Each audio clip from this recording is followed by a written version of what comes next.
पुणे से। पुणे से। महाराज जी, आलस और मोबाइल के अधिक प्रयोग पर जीत कैसे पाया जाए? अब ये तो हाँ, इसमें तो अपने को देखो, अभ्यास इसमें भी नींद, भोजन, बोलना और भोग, इनको आप जितना चाहो बढ़ा सकते हो, जितना चाहो घटा सकते हो। भोजन को थोड़ा थोड़ा कम करते जाओ तो जो आदमी 35 रोटी खा सकता था वो 1.5 रोटी पे जीवन व्यतीत कर रहा है और स्वस्थ है। 35 जब साधना में तो 1.5 रोटी पे अब जीवित है, और 35 रोटी पाने वाला भोजन कम किया गया। जो 7 घंटे 8 घंटे सो सकता है वो 3 घंटे में अपने आप को 24 घंटे में 3 घंटे सोकर पूरा काम चला लेता है। बोलने का अभ्यास बहुत होता है, मौन रखना बहुत कठिन होता है। कम बोलो, कम सो, कम खाओ और भजन करो तो आलस्य खत्म हो जाएगा। और जब भजन में रुचि होगी तो मोबाइल में क्या देखे, सब झूठी बातें हैं। कोई सीरियल है, कोई सिनेमा है, कोई नौटंकी, सब झूठी बातें है। क्या देखना है उसमें, केवल समय नष्ट करना। और इतना सामग्री मोबाइल में है कि अगर 24 घंटा लगे रहो तो लगे रहो। फेसबुक है और कौन, हाँ इंस्टाग्राम, जो का, हाँ ये सब इसी में लगे रहो, इसी में। पहले मैं चलाता फोन बहुत, बाद में मैंने आपका चैनल सब्सक्राइब किया। जब भी कोई चैनल हो तो पूरे फोन में सिर्फ आप ही आते थे 24 घंटे। हाँ, अगर सत्संग सुनोगे तो बुद्धि शुद्ध रहेगी। उससे मुझे 6 महीने में इतना फर्क पड़ा कि मतलब कि पहले सिर्फ मैं नेगेटिव पूरा वैसा था। कश्मीर मेरी पोस्टिंग है बैंक में जी, वहाँ रहना, मतलब कि अकेले कश्मीर में वैसा माहौल भी नहीं है वहाँ, मतलब कि रहना वैसे। अब सिर्फ राधा नाम सुबह सुबह लो, उसका आपने कहा चतुरासी जी पढ़ो, वो पढ़ो, फिर सब करो। मतलब कि आपने बुक बोलती साधक संजीवनी, वो पढ़ो। उससे मतलब कि इतना थोड़ा पॉजिटिव होता है फिर कि बस जो है बस यही है। बहुत आपकी सुंदर, कृपा है बस। बहुत सुंदर, बहुत सुंदर। महाराष्ट्री ऐसा होता है कि जैसे आपका रील देखते कोई, ठीक है, तो फिर एकदम उत्साह होता है कि अब इस 4 बजे उठेंगे। 4 बजे का अलार्म भी लगा दूंगा मैं, और इतना घंटा मतलब माला करना है, मोबाइल सिर्फ आधा घंटा यूज करना है, वरना स्विच ऑफ करके रख दूंगा। और 4 बजे का अलार्म 5 बजे, 6 बजे, 7 बजे। हमने जीवन में कभी अलार्म नहीं लगाया। 1 बजे जगते, मतलब 1 बजे जगते नहीं, 1 बजे तुम शौचालय में जाते हैं, कहो 11 बजे जग जाए, कहो 12 बजे जग जाए, कहो 11:30 बजे जग जाए। कैसे उठा जाता है? ऐसे थोड़ी उठा जाता है कि रजाई से झांक लिया, घड़ी देख लिया। पहला काम रजाई फेंको, पहला काम रजाई को फेंको और उठ के बैठ जाओ। और अगर झपकी आने लगे तो उतर के खड़े हो जाओ, टहलो, पानी पियो, शौच स्नान करो, फिर अपने साधन में लग जाओ। अलार्म थोड़ी उठाता है। अब और हम कह रहे हैं कि आप संकल्प करके लेटो कि मैं 3:30 बजे उठूं, तो आप देखोगे आपकी आंख खुलेगी और घड़ी में देखोगे 3:30 बजे। वो परमात्मा आपके संकल्प की पूर्ति कर। कभी घड़ी और अलार्म में सब करो, अपने समय से उठ जाओ। अभ्यास से ऐसा हो जाता है। तो इसके लिए थोड़ा मेहनत करनी पड़ेगी कि अब जैसे अलार्म बजा, सुना तो तुरंत उठ जाओ, एकदम उठ जाओ, बिल्कुल आलस्य मत करो।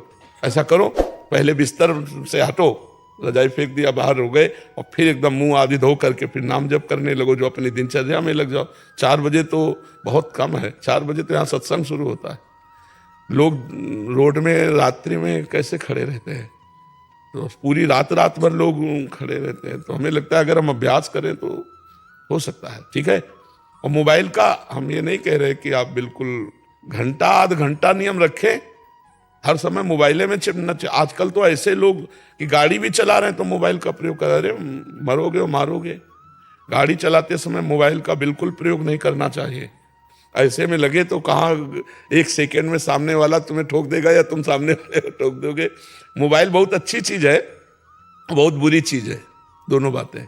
अच्छी चीज है कि आप अच्छे उसमें से चैप्टर ले सकते हो, प्रसंग ले सकते हो, समय पर आप किसी को फोन कर सकते हो। बचाव पक्ष में बहुत है और फंसाव पक्ष में भी बहुत है। तो इसलिए विवेक का प्रयोग करो, अच्छा ग्रहण करो, बुरा का त्याग कर दो, अभ्यास युक्त रहो, जिससे आपकी नींद आदि नियत समय पर हो जाए। कै बजे सोते हो? जब आप उठते हैं। जब आप उठते हैं तब से। वैसे तो भले आदमी 5-6 बजे भी उठ जाते हैं, कोई तो 11 बजे तक सोते हैं। कोई 2:30 बजे उठने वाले भी बैठे हैं, दोपहर को 2:30 बजे उठने। तो फिर नहा धो के खा के फिर सो जाए।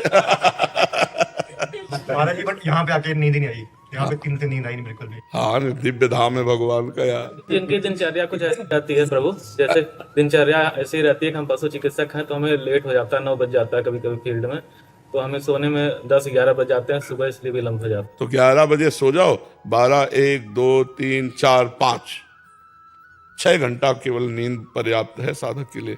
तो अगर आप 5 बजे उठ जाओ तो दिनचर्या चल पड़े। बहुत सुंदर दिनचर्या। अभी देखो 7:15 बजे हैं, अभी लग रहा है कि सूर्योदय होने वाला है। नहीं, अब लग रहा है कि सूर्योदय होने वाला है, तो हमें लगता है अगर 5 बजे भी उठ जाओ तो पर्याप्त है।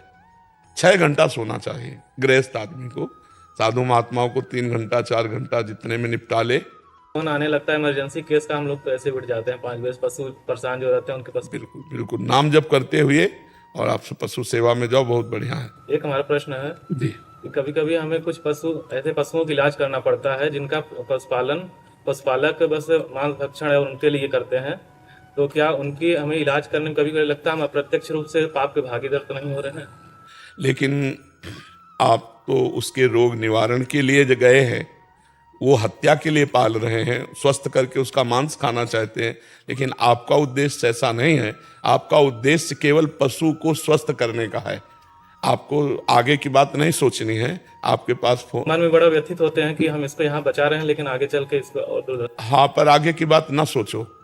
वर्तमान के प्राप्त सेवा को आप केवल उस समय देखो कि इस समय इस पशु को मुझे बचाना है, मेरा कर्तव्य है इसे दुख रहित करना। आगे भगवान जाने। कहीं भी फोन आवे तो आप पहले उस पशु में भगवान देखिए और उस पशु को स्वस्थ करने की भावना कीजिए। यदि हम ऐसा सोचें कि इसको कल कोई मारेगा, तो आज ही हम मार रहे हैं, क्योंकि हमें सूचना मिल गई कि वो रोग से ग्रसित है और हम नहीं गए तो वो तो कल मारता, आज हमने मार दिया। हम जाकर आज उसे बचाएंगे, कल भगवान जाने उसका परिणाम क्या होगा, है नहीं? हर जीव का परिणाम अपना है, तो इसलिए ऐसे विचार के द्वारा हम उस जीव की सेवा करते हैं। आगे का केस भगवान संभाले कि वो हत्या करेगा कि क्या करेगा। हम वर्तमान को देखकर उसको दुख निवृत्त कर देते हैं।